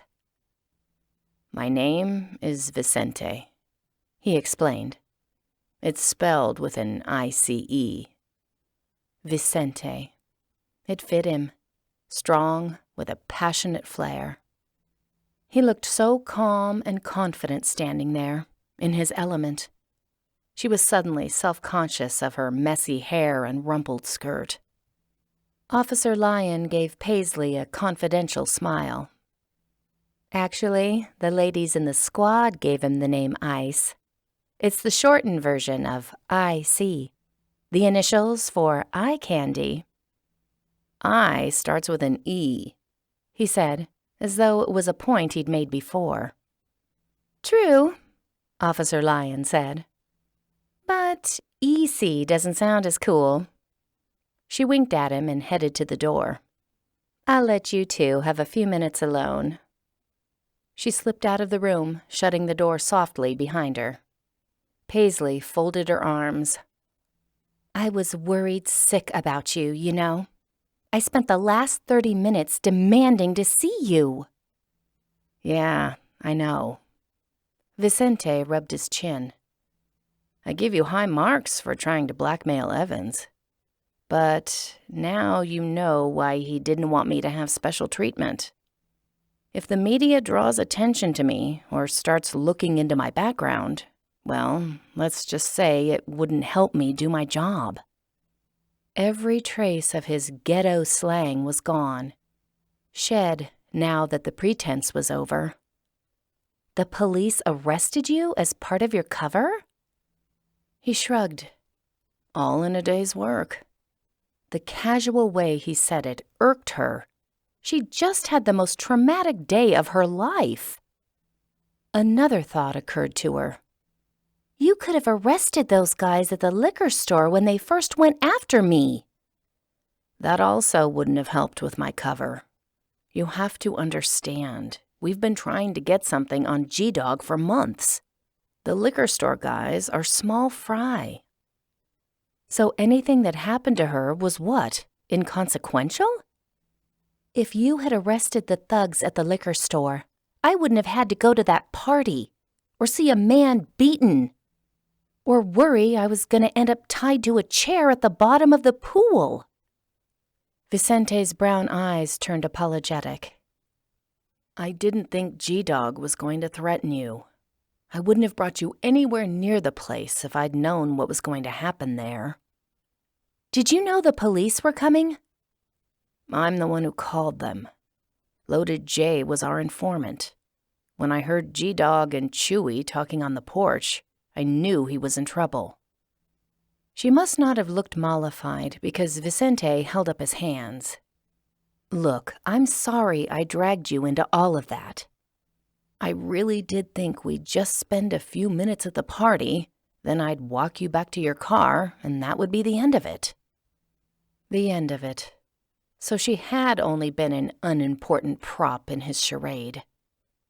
I was cuffed and shoved in a police van with a bunch of inebriated women. Another shrug, this time with an added smile. Not the best first date I've had either. That wasn't a date. That was the beginning of PTSD. He winced, but it was more playful than serious. So you're saying you just want to be friends? She bristled. You think all of this is funny, don't you? No, he said soothingly, but he clearly did. The detective and all of his police buddies were no doubt somewhere in the station laughing about her. She'd made out with Vicente on a gangbanger's couch after knowing him for only a few minutes. And then she'd threatened to go to the media to save him from prison. The full weight of kissing him so intensely made her stomach twist with shame. She must seem so desperate, so needy. Sorry, he said, sounding contrite now. I'm just trying to lighten the mood. The lateness of the hour made her head hurt. Don't worry about the mood. She probably wasn't making sense, but wasn't going to clarify. Look, you have to get back to your job, and I have to go home. My roommate is probably worried about me. And Paisley still had to get her car back. One more way, this night was horrible. She pushed past him and stalked to the door. She wanted to get away from this place as fast as she could. I'm sure the mood will be light enough when you're laughing it up with your police buddies about how gullible I was. Paisley, he said, but she was already out the door. Officer Lyon waited in the hallway. Done? That was putting it mildly. Yes, Paisley said. I'm done. 5. Vicente was stuck in the office doing paperwork until 4 in the morning. As a young kid, when he dreamed of being a cop, he never realized how much of his time would be spent elbow-deep in paperwork. Aaron Blaylock, one of the arresting officers at the party, sat in the adjoining desk, wading through his own stack of forms. Blaylock had tried to talk with Vicente as the two worked, but had given up. Vicente wasn't in the mood. Chief Jefferson breezed into the room, way too exuberant for the inhumanely early hour. Great job, guys. We're finally putting that SOB behind bars. The chief had been itching to bag G-Dog ever since they'd found out he was the leader of one of the worst South Side drug rings. G-Dog had many flaws, but the man knew how to cover his tracks. The police hadn't been able to gather enough evidence for a convincing drug case. Now, they didn't need to. They had him on aggravated assault, a stroke of luck. That night, when Vicente had called the police to come break up the party, he'd just been trying to help Loaded J get away. Instead, he'd saved Loaded J's life. Chief Jefferson patted Vicente on the shoulder. I listened to the recording. It's as clear as a bell. As soon as Loaded J was dragged inside, Vicente had started recording on his phone. The jury would hear every chilling word G-Dog had said. That sort of evidence always swayed people more than a cop's account after the fact. Blaylock finished writing something with a flourish. That's one dog who's going to the pound. The chief was waiting for Vicente to say something, probably show some triumph. Vicente couldn't muster any. He was as happy as everyone else that they'd taken G-Dog off the streets, but the image that kept repeating in his mind was Paisley storming away from him, finality in every step. Vicente forced a smile. I'm glad we're putting the dog down. The chief's eyebrows dipped in puzzlement. Could have fooled me. You sounded happier when the snack machine started carrying Oreos. Don't mind Vicente, Blaylock said. He's sulking. I'm not sulking, Vicente said. What do you have to sulk about? The chief asked. Not only did we take down the kingpin, but we did it without even blowing your cover. I'm just tired, Vicente said. Blaylock gave the chief a knowing look. Women troubles. I keep telling our boy that he needs a girlfriend. A smirk appeared at the corner of his lips. He got a little too attached to the lady helping with his cover. The chief picked up the stack of papers that Vicente had already completed and thumbed through them. Evans told me about her. Vicente must have made quite an impression. Blaylock flipped a form over and began working on the next one. I meet women on the job all the time, but none of them have ever wanted to hire a lawyer for me. I've got to start wearing the same cologne you use. The chief nodded, sparing Vicente a glance before returning his attention to the papers. Sounds like she's into you, so what's the problem? Vicente pressed his pen against the paper harder than necessary. She found out I could have arrested the lowlifes at the liquor store and spared her from the rest of the night. She's considerably less into me now." "She's upset that you're a cop instead of a gangbanger?" The chief huffed in disapproval. "She's probably one of those women who's into death row wannabes. Consider yourself lucky you found out now." He drifted over to Aaron's desk and added some of his completed forms to the stack. "I don't know what's wrong with some women. They chase after losers and then wonder why it ends badly. Find yourself a nice girl instead." But that was the problem. Paisley was nice. She was the kind of person who tried to help people she hardly knew. Someone who believed the best of people. The kind of woman who made him laugh and stammer and forget that he was on the clock and shouldn't be doing things like kissing her. How long had it been since he'd met someone like that? When he first joined the force, he'd dated girls who seemed mostly interested in shopping and drama. Since going undercover 4 months ago, he'd avoided spending much time with women. He didn't want anyone to discover he wasn't who he pretended to be. But Blaylock was right. He'd been without a girlfriend for too long. He'd been halfway to falling for Paisley tonight, and he hardly knew her. The chief tucked the forms under his arm and left to take care of other matters. The room was silent except for the sound of pens scratching. "If you care that much," Blaylock said, "you should go after her." When Paisley had walked away from Vicente, he almost did go after her. He'd almost followed her down the hallway and tried to set things right. He didn't want her to think he was laughing about her attempts to free him. No one had done anything that nice for him in a long time. But after 2 steps toward the door, he stopped himself. Despite the chemistry he and Paisley had, she was better off going back to her safe, uncomplicated life. She didn't need to get mixed up with him, especially when he had no idea how long he'd be working undercover. He lived in a slum of an apartment and hung out with gangbangers. He couldn't ask her to be part of that. It was too dangerous, for her and for him. "You should go after her," Blaylock repeated. Vicente didn't respond.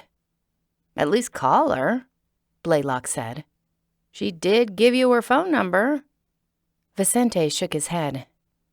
"When she marched out of here, she didn't sound much like she wanted to get to know me better." If anyone from the streets ever asked about her, he'd say she broke up with him. Believable enough.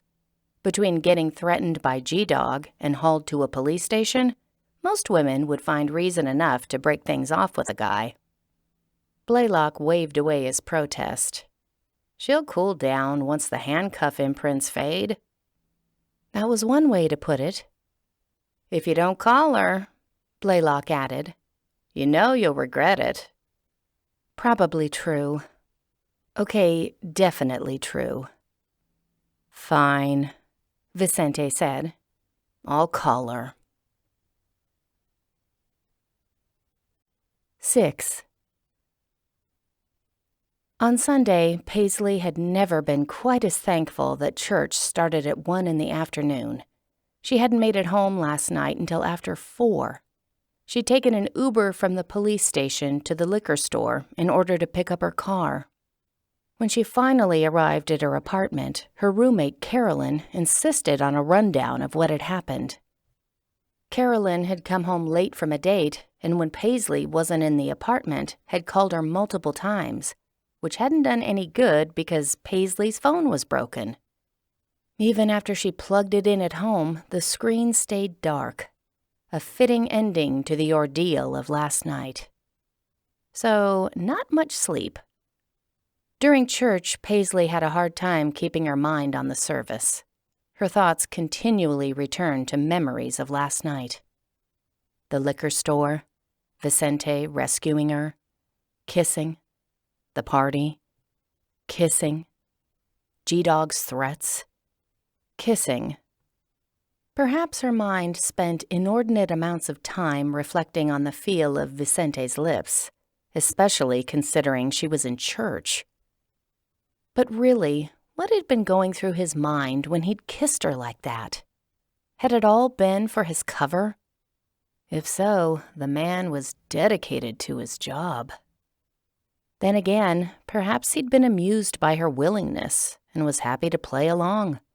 He might be the sort of guy who took advantage of situations and of women. She'd responded far too easily.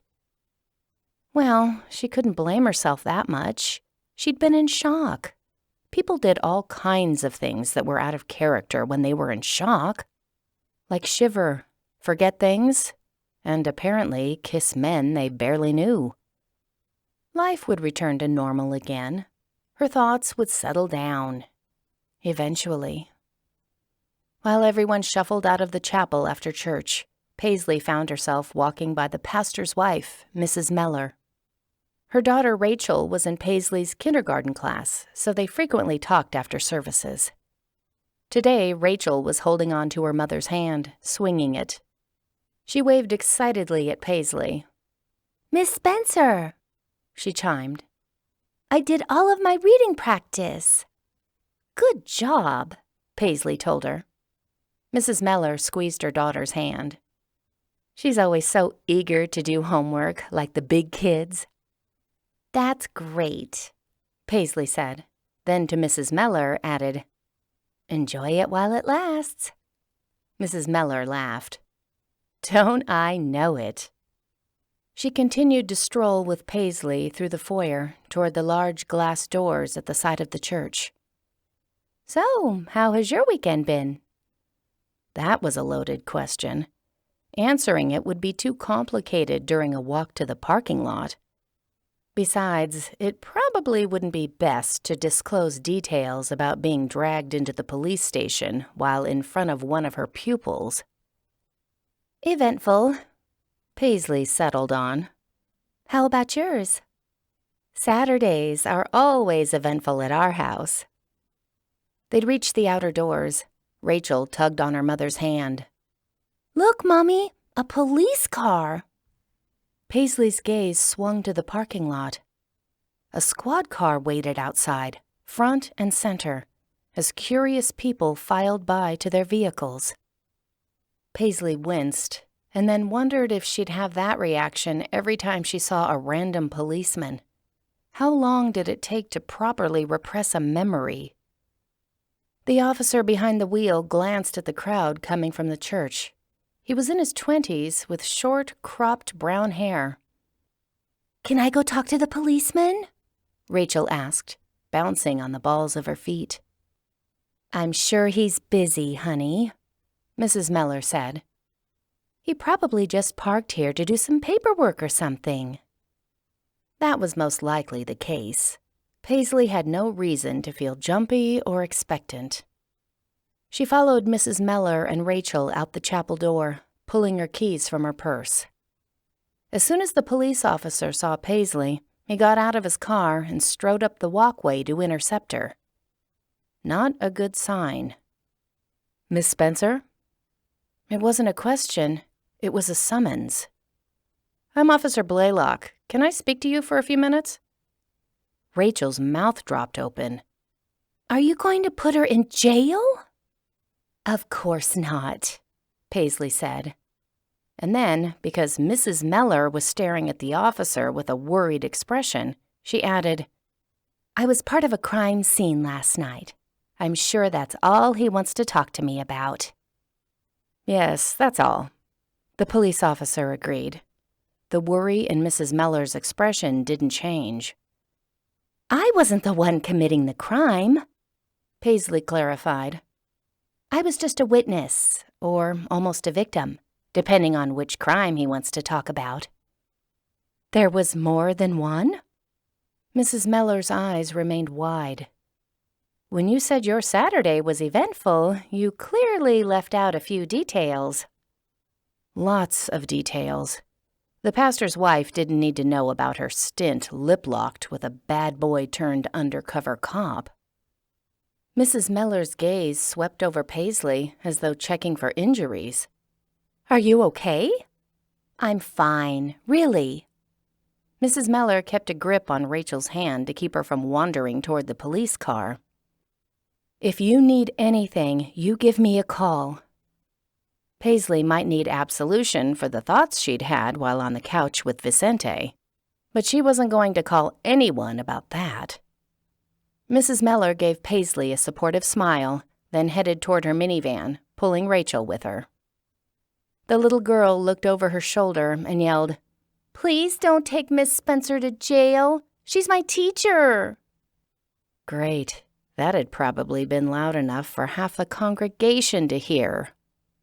Officer Blaylock had the grace not to laugh at Rachel's pronouncement, even though he looked like he wanted to. Paisley adjusted the strap of her purse. She wasn't going to check to see who all was staring at her.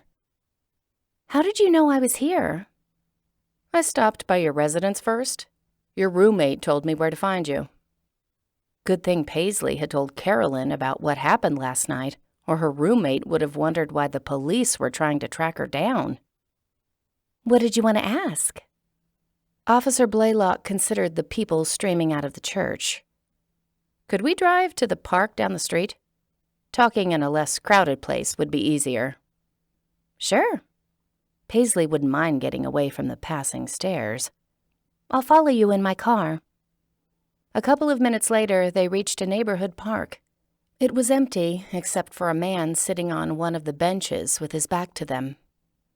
Paisley climbed from her car and walked over to the patrol car. Instead of getting out, Officer Blaylock rolled down the window.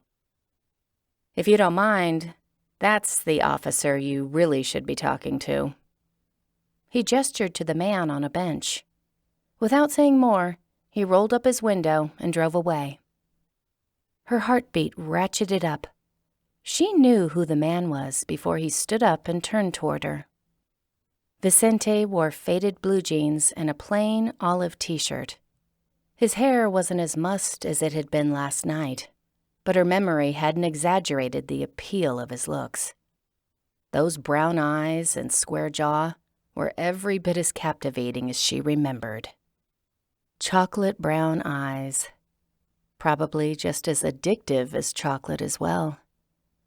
She gulped and tried to look casual, like seeing him again wasn't making her pulse race. He sauntered over to her, hesitation in his expression. What was he doing here? Did she need to talk about last night to him because he'd been the original officer at the scene? That didn't seem likely. He was in his street clothes. And why have a different policeman bring her here? She tilted her head. "What's with all the cloak and dagger?" "The what?" he asked. She gestured around the park. "Is this part of keeping your cover? Having the police take me to meet you away from prying eyes?" "No.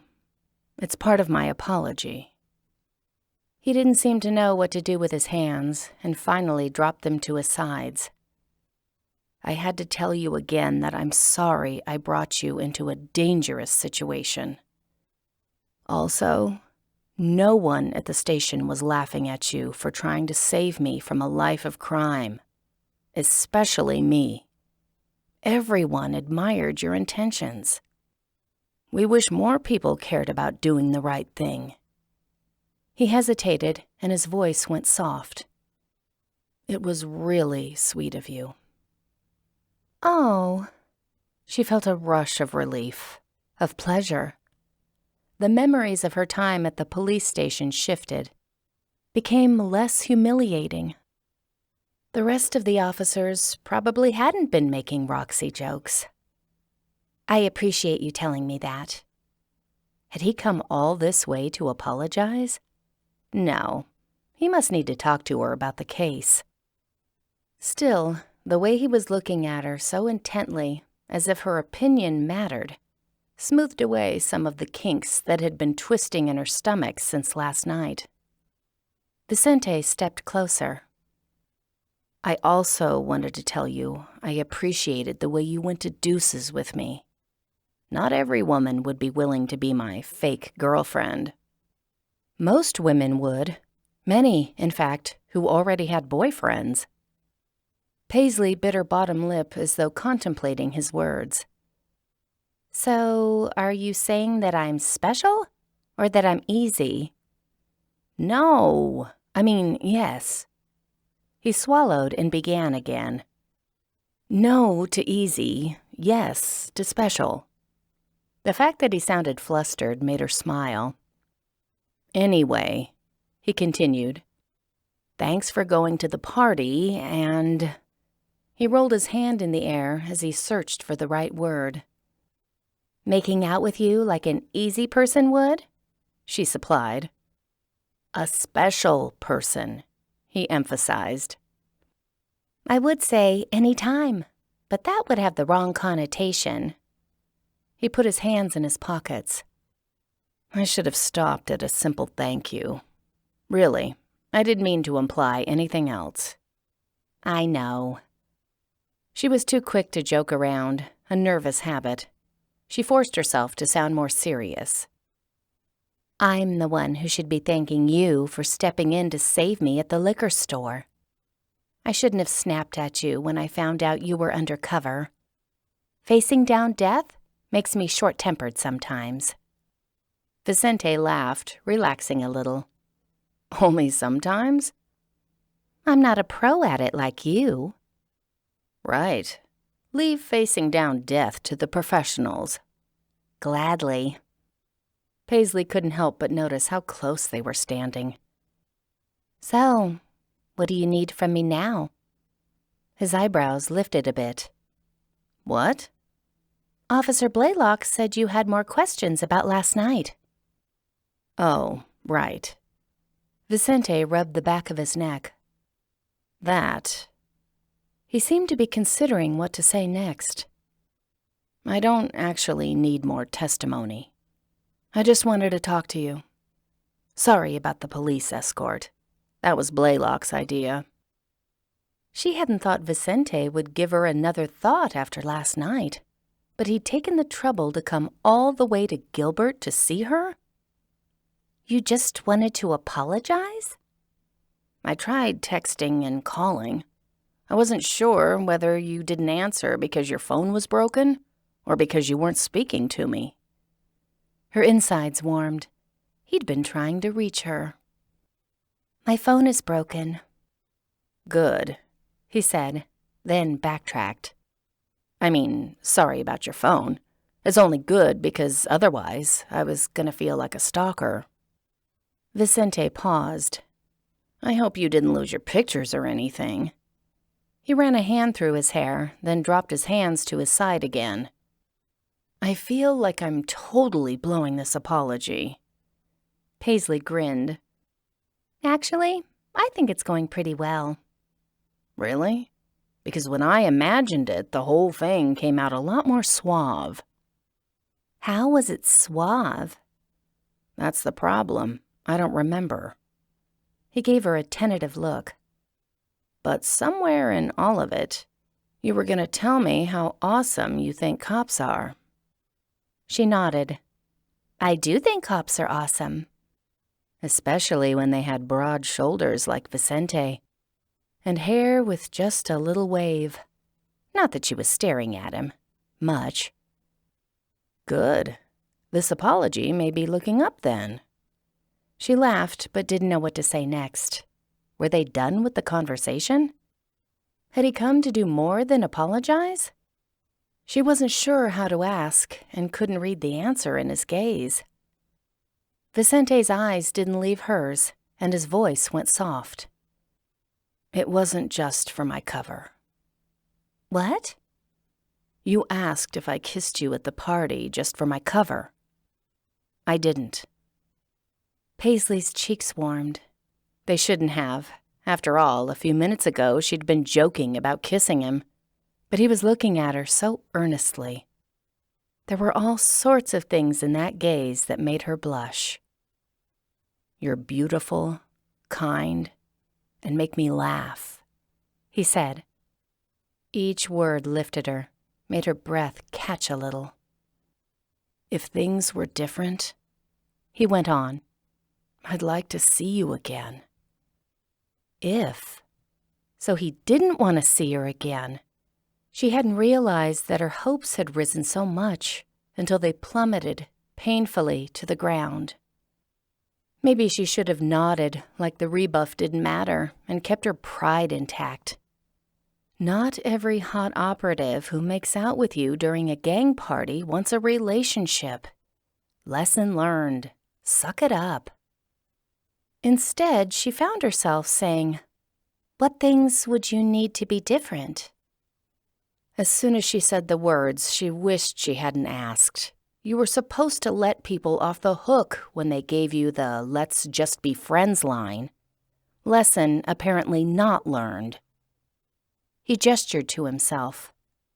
I have to live like this until I'm done with undercover. You don't want to introduce me to your family. You don't want your church friends thinking you're dating a thug. And no one can know the truth. That's part of the rules. The frustration in his voice seemed like more than a polite line to excuse himself from starting a relationship. There was bitterness to it. I don't have any right to ask you to wait around until I'm done with this job. I have no idea how long it'll be. Could be months. He shrugged, a gesture of resignation. Although I hope when I'm finished, your phone number will work, and you won't be dating some rich CEO who drives a Porsche. Ah, right. He'd mentioned that his last girlfriends had dumped him when they'd met wealthier men. His last girlfriends were obviously idiots. I've never liked CEOs, she said. Have I mentioned, though, that I think cops are awesome? He laughed, and a smile lit up his face. Just as quickly, his smile vanished and frustration returned. My timing has always been horrible. Why couldn't I have met you on my last day undercover? She wasn't going to argue about that. This wasn't a time for words or logic. If she'd learned one thing from last night, it was that life could change in an instant, and then change just as rapidly again.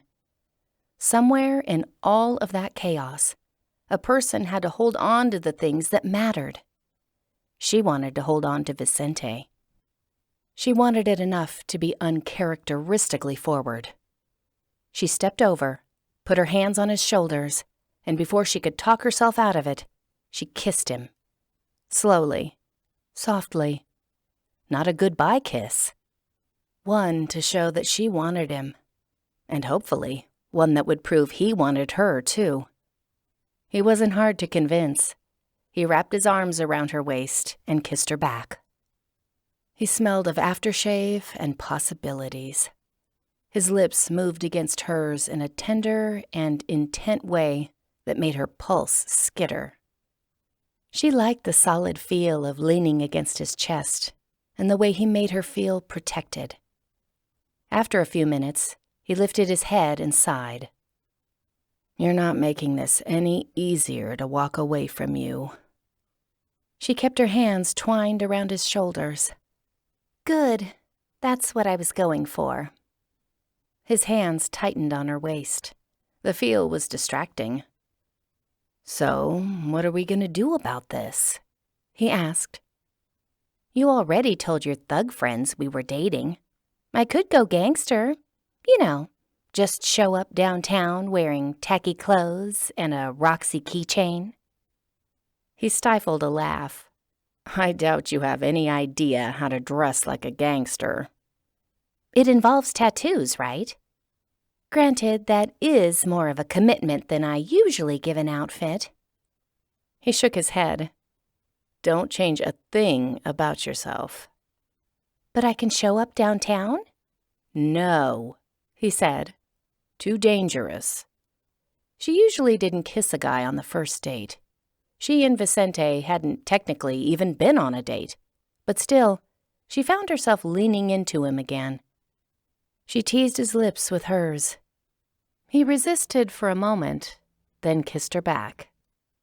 When he lifted his head the second time, he said, We could probably find some safe location in a better part of Phoenix to meet for dinner now and then. Success. And once I get a new phone, You can call me and talk gangster to me." "I'll call you every day," he said. "We'll need to come up with a backstory of how we met and started dating for when your criminal friends are around." He lowered his chin. "I don't plan on taking my criminal friends on our dates." "They'll still ask about me." He looked upward, considering. "You don't drink. We could have met at an AA meeting." She blinked at him. "You want me to be an alcoholic?"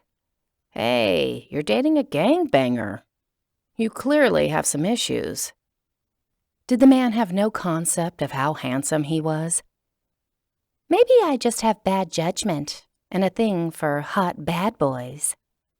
His hand ran along her back. "Okay, how about your car broke down on the side of the road? I fixed it and got your phone number as payment."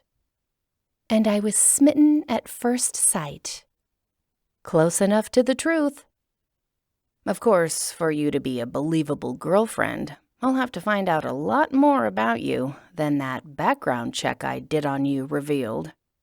We should probably spend the evening hanging out." "I'm free." Then the rest of his words sunk in.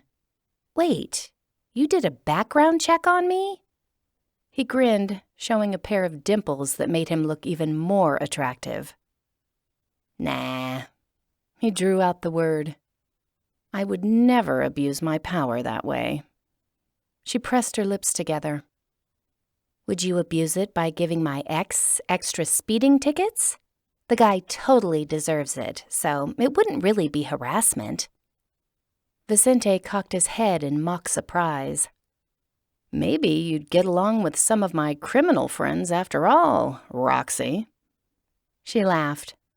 Suddenly, thoughts of Eric didn't bother her at all. She was glad he was long gone, so she could be here with Vicente. Good riddance and all of that. "I don't really want you to harass my ex. I'm feeling very magnanimous right now.